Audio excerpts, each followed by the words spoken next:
messieurs, dames, bienvenue sur AutoZone Réunion pour l'essai de ce nouveau Santa Fe. Alors on en est à la 3e génération. On rappelle que le Santa Fe est sorti depuis l'an 2000, qu'elle a connu un succès, un bon succès en Europe, avec plus de 300 000 exemplaires distribués. Alors à la base, c'était un SUV plutôt familial, petit budget. En 2006, on a connu une bonne montée en gamme avec la 2e génération, avec un véhicule mieux fini, avec un style qui s'affirmait, beaucoup plus massif, un peu dans le style d'un Touareg. Alors pour cette 3e génération, la philosophie n'a pas vraiment changé. On a à peu près le même style.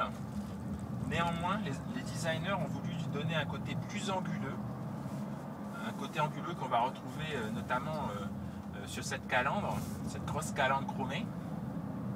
On va retrouver aussi de jolis feux à LED. On va retrouver une partie arrière qui est moins torturée plutôt, mais plus agressif. De profil, on va remarquer les ailes surgonflées, mais toujours avec des angles saillants. Donc le Touareg se donne un côté plus agressif. À bord, on a aussi cette montée en gamme au niveau de la finition. Alors on rappelle que dans les versions les plus chères, aujourd'hui, par exemple, on est dans une version Odyssey. Le Santa Fe veut concurrencer les premiums allemandes comme l'Audi Q5 ou le BMW X3. Alors, c'est vrai qu'au niveau de l'assemblage, c'est parfait. Au niveau des matériaux, maintenant, on est un petit peu moins convaincu. Les matériaux sont moussés. C'est plutôt agréable. Néanmoins, il lui manque ce petit quelque chose qui ferait que le Santa Fe deviendrait un véhicule premium. Mais néanmoins, on salue vraiment la finition qui est vraiment en progrès. Alors surtout aujourd'hui dans cette version Odyssey, puisqu'on est en sellerie full cuir, donc on est vraiment choyé par les sièges, mais on est aussi choyé par l'espace vital. Ça a toujours été un des points forts du Santa Fe. On a un grand espace vital. On n'oublie pas que c'est à 7 places. On a 2 sièges d'appoint dans le coffre. On a aussi une grosse capacité de chargement. Et on a bien sûr un équipement qui est très très complet. On a ce petit écran tactile pour les fonctions du véhicule. On a la clim Bison. On a l'ordinateur de bord couleur. On a toutes les commandes au volant, régulateur de vitesse, ordinateur de bord, téléphone Bluetooth et les commandes audio. On a le détecteur de pluie, de luminosité bien sûr.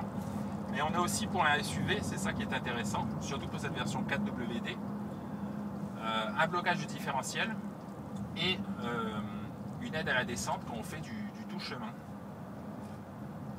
Donc le Santa Fe n'a pas oublié ce petit côté baroudeur qu'on recherche souvent dans un SUV. Alors au niveau de la motorisation, on a le très bon 2 litres de CRDI de 197 chevaux qu'on connaît maintenant depuis 2 ans.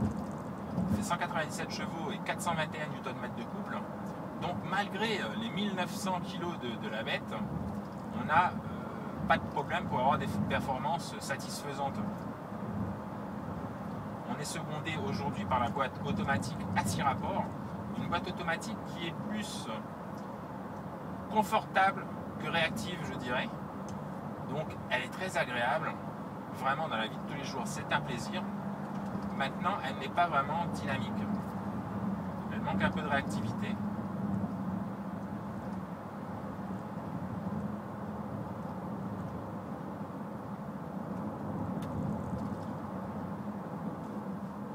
Alors au niveau du comportement routier, il ne faut pas oublier que le Santa Fe est un véhicule quand même assez lourd. Et comme le Hyundai joue d'habitude la carte du confort avec des suspensions qui sont quand même assez souples, on aura un comportement sain, mais on va avoir une voiture, si on la brutalise un peu, qui va avoir tendance à tanguer un peu.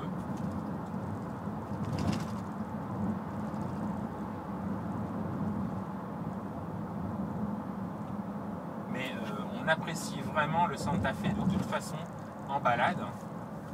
Ce n'est pas un véhicule avec lequel on va attaquer, on prend du plaisir à attaquer. On va surtout prendre un grand plaisir à se balader en confort. Alors tout est très bien filtré à bord. Alors comme je dis, on a un véhicule qui est quand même relativement performant avec son très bon moteur.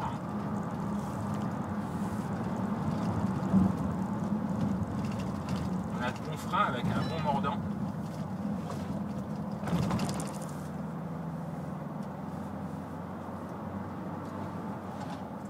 Alors le Santa Fe qui connaît une petite inflation évidemment au niveau de ses prix, puisque il est encore mieux fini qu'avant, c'est un véhicule encore mieux abouti. Avec cette version à boîte automatique, on va avoir un petit malus écologique.